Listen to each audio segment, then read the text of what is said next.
Así que sigan mi ejemplo como yo sigo el ejemplo de Cristo. Los felicito porque ustedes siempre se acuerdan de mí y obedecen mis enseñanzas. Ahora quiero que sepan esto. Cristo tiene autoridad sobre todo hombre. El hombre tiene autoridad sobre su esposa y Dios tiene autoridad sobre Cristo.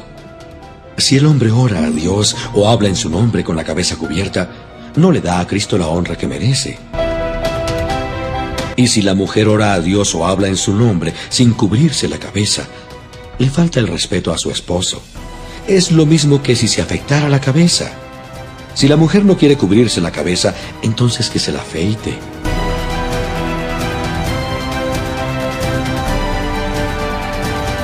Pero si le da vergüenza afeitársela, entonces que se la cubra.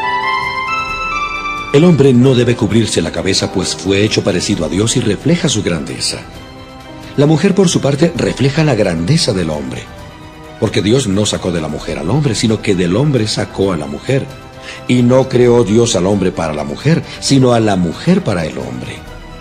Por eso, la mujer debe cubrirse la cabeza para mostrar su respeto por la autoridad del hombre y también su respeto por los ángeles. Sin embargo, para nosotros los cristianos, ni la mujer existe sin el hombre, ni el hombre existe sin la mujer.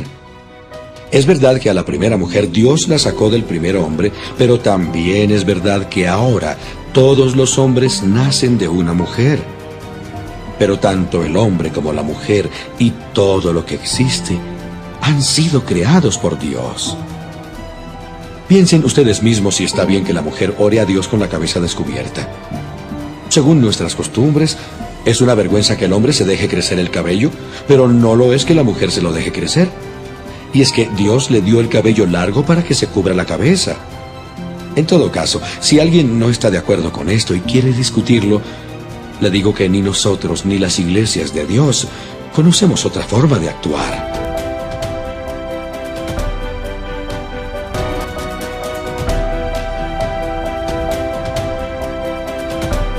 En Estados Unidos, la doctrina del velo fue practicada virtualmente en todas las iglesias hasta el comienzo del siglo XX.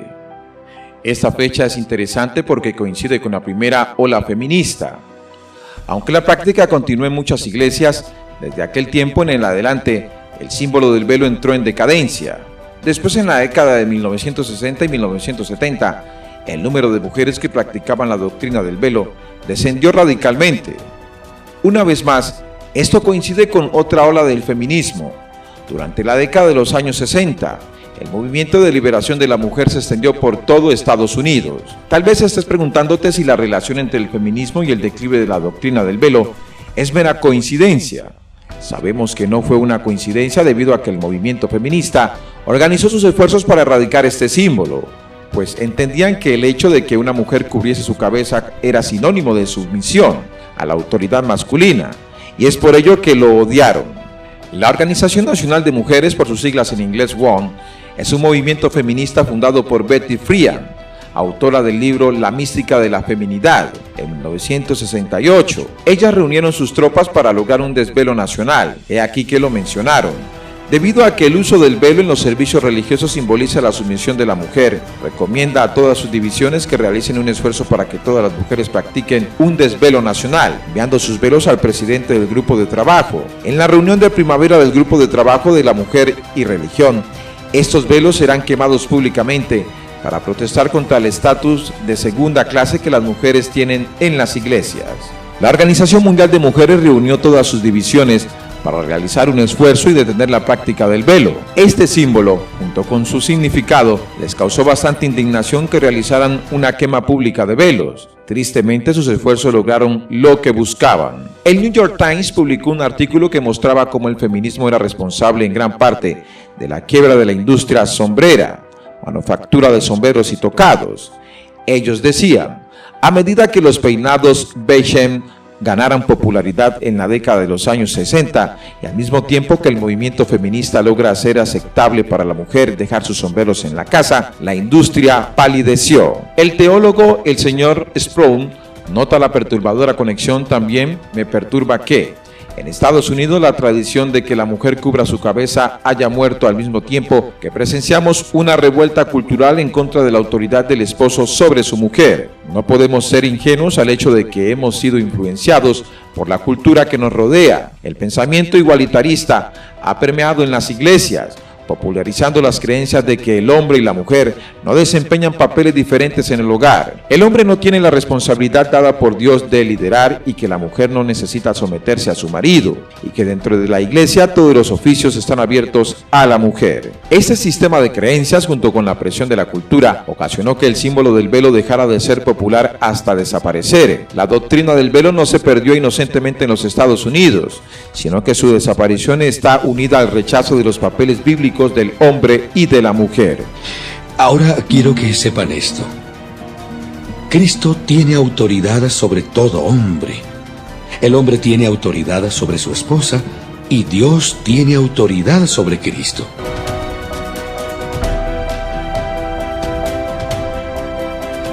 Los padres de la iglesia nos dan testimonio que las mujeres llevaban el velo puesto. Miremos, leamos el testimonio de dos líderes de la iglesia primitiva.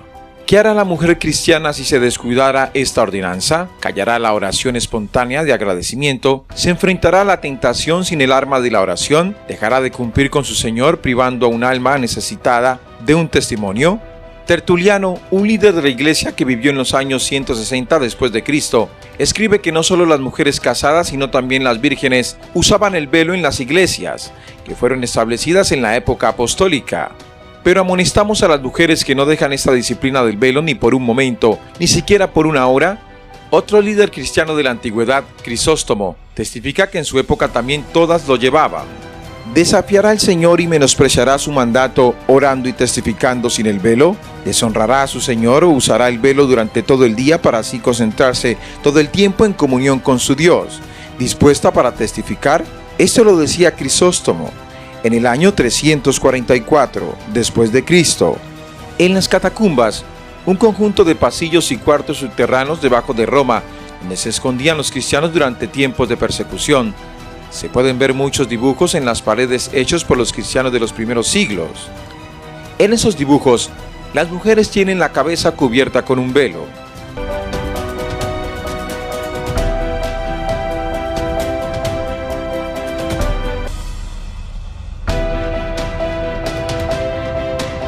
Irineo, un cristiano que vivió en el año 130 y en el 220 después de Cristo, obispo, capital de la Galia, actual Lyon en Francia, fue un discípulo de Policarpio, quien a su vez fue discípulo del apóstol Juan. Irineo es el primer padre de la iglesia en comentar acerca de la doctrina del velo. Él solo la hace de paso, y es debido a ello que no articula su punto de vista al respecto. Independientemente de ello, él cita la primera de Corintios en el capítulo 11, versículo 10, diciendo: la mujer debe tener puesto el velo sobre su cabeza debido a los ángeles.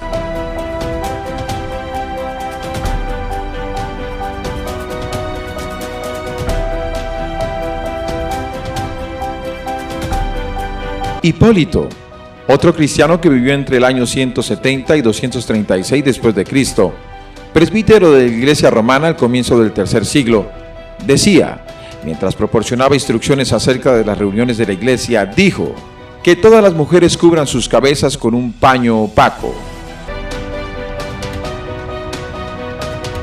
Clemente de Alejandría, teólogo cristiano y decano de la escuela catequista de Alejandría, que vivió entre el año 150 y 215 después de Cristo, mencionó que la mujer y el hombre deben ir a la iglesia ataviados decentemente, pues este es el deseo de la palabra. Por lo tanto, es conveniente para ella orar velada.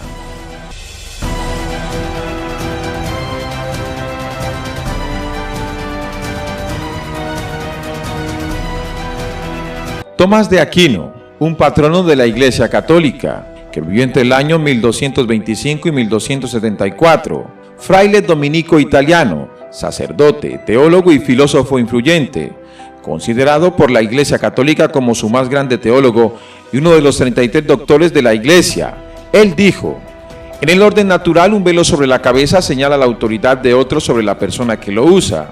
Por lo tanto, el hombre bajo la autoridad de Dios no debe llevar ningún velo, sobre sí para mostrar que él está sujeto a Dios, mas la mujer sí debe llevar velo para mostrar que aparte de Dios está naturalmente sujeta a otro.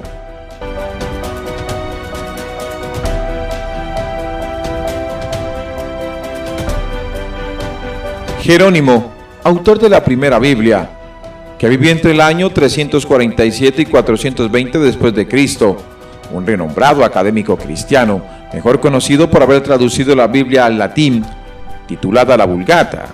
Él dijo que las mujeres en Egipto y en Siria no van con sus cabezas descubiertas, desafiando el mandato del apóstol, dado que utilizan gorros ajustados y velos.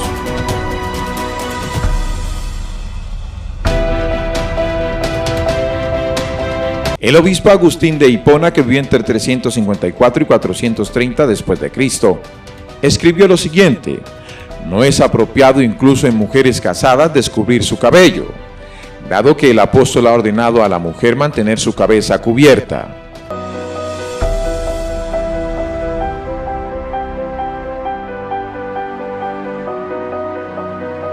William Tyndale, quien vivió entre los años 1494 y 1536, académico bíblico inglés y figura fundacional que tradujo el Nuevo Testamento y el Pentateuco de sus lenguas originales al inglés, dijo: yo respondo que Pablo enseñó de su boca tales cosas mientras escribía sus epístolas, y sus tradiciones fueron que la mujer obedezca a su marido, que cubra su cabeza, que guarde silencio y que su apariencia sea cristiana y femenina.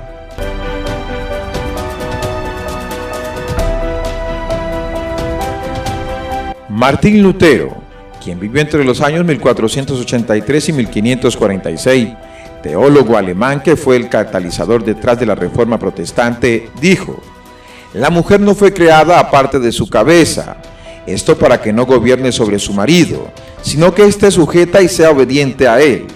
Por tal razón la mujer debe llevar un tocado, esto un velo, sobre su cabeza, como San Pablo escribe en la Primera de Corintios en el capítulo 11.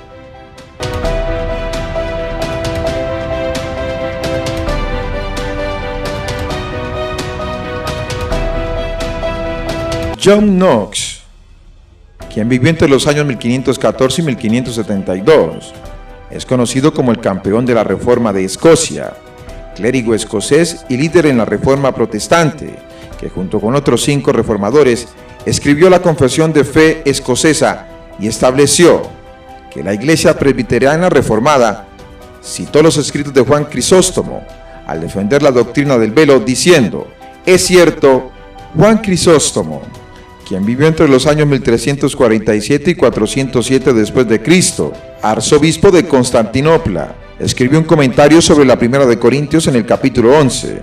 En él menciona: el asunto sobre cubrirse la cabeza fue legislado por la naturaleza. Invita a ver la Primera de Corintios en el capítulo 11, versículos 14 y 15. Y cuando digo naturaleza me refiero a Dios, pues es Él quien la creó. Qué gran daño proviene de alterar estas fronteras, y no me digas que esto es un pequeño pecado. Charles Spurgeon, que vivió entre los años 1834 y 1894, pastor bautista de Londres, conocido como el príncipe de los predicadores, dijo: la razón por la cual nuestras hermanas aparecen en la casa de Dios con sus cabezas cubiertas es debido a los ángeles.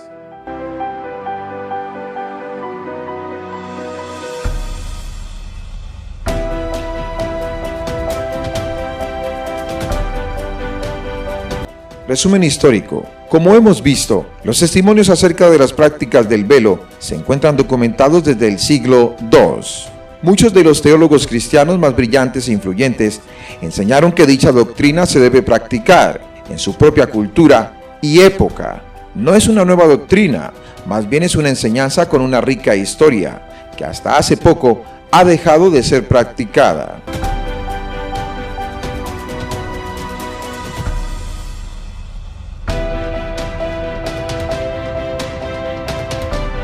No solo en los primeros siglos, sino a través de la historia muchas iglesias han enseñado y practicado que la mujer debe cubrirse. Pero en estos tiempos modernos casi todas las iglesias han desechado este mandamiento junto con muchas otras enseñanzas bíblicas.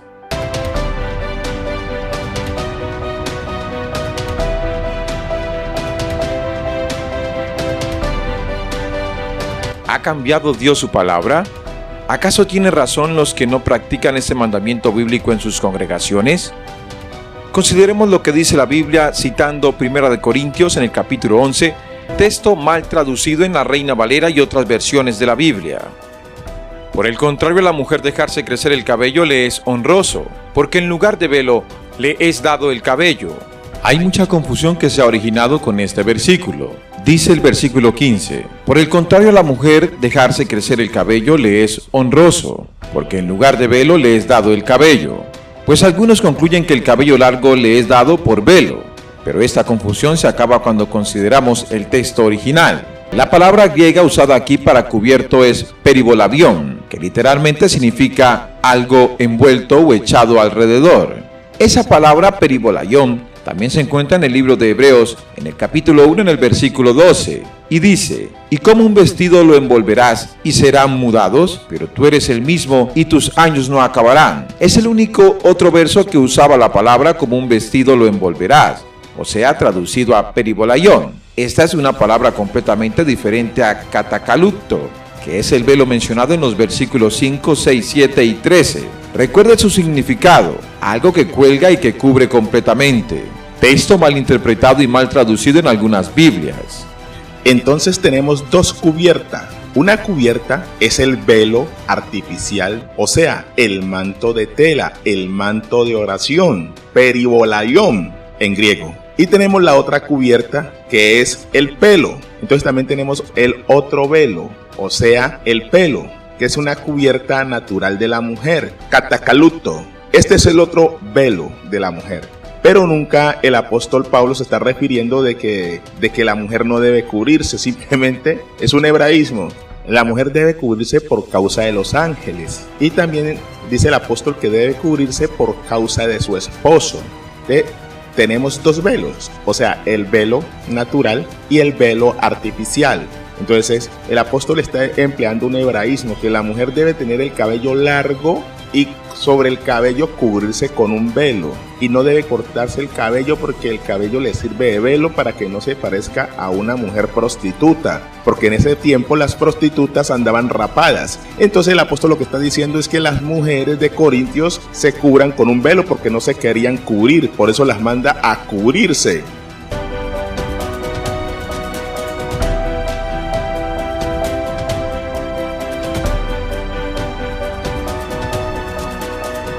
Por el contrario, a la mujer dejarse crecer el cabello le es honroso, porque en lugar de velo le es dado el cabello.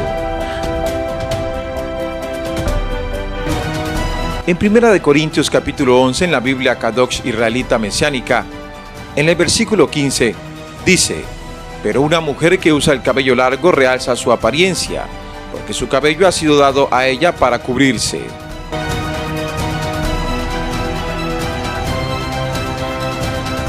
En 1 Corintios, en el capítulo 11, en la Biblia Nueva Versión Internacional, en el versículo 15 dice, mientras que es una gloria para la mujer llevar cabello largo, es que a ella se le ha dado su cabellera como velo.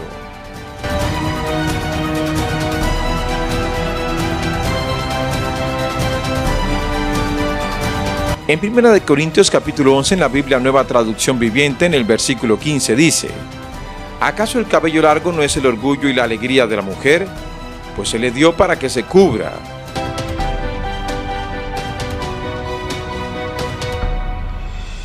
En 1 Corintios, en el capítulo 11, en la Biblia de Jerusalén, en el versículo 15 dice, mientras es una gloria para la mujer la cabellera, en efecto, la cabellera le ha sido dado a modo de velo.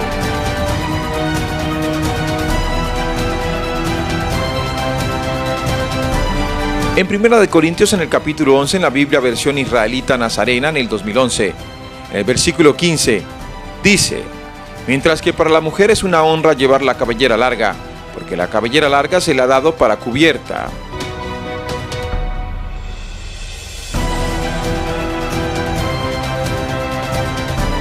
En 1 Corintios, en el capítulo 11, en la Biblia Castilian 2003, dice en el versículo 15: mientras que para la mujer es motivo de gloria, realmente la cabellera se le ha dado a modo de velo. Y en 1 Corintios, en el capítulo 11, en la Biblia Católica Latinoamericana, en el versículo 15, dice: mientras que la mujer se siente orgullosa de su cabellera, precisamente usa el peinado a modo de velo.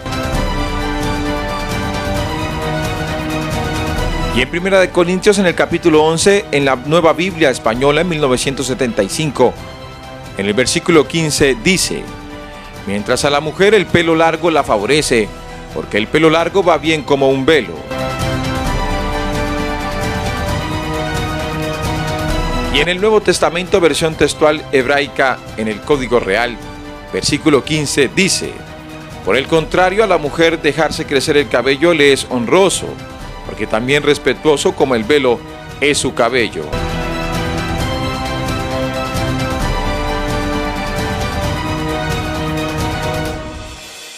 Ahora vemos que el velo es una mitzvah que tiene que cumplir toda mujer casada.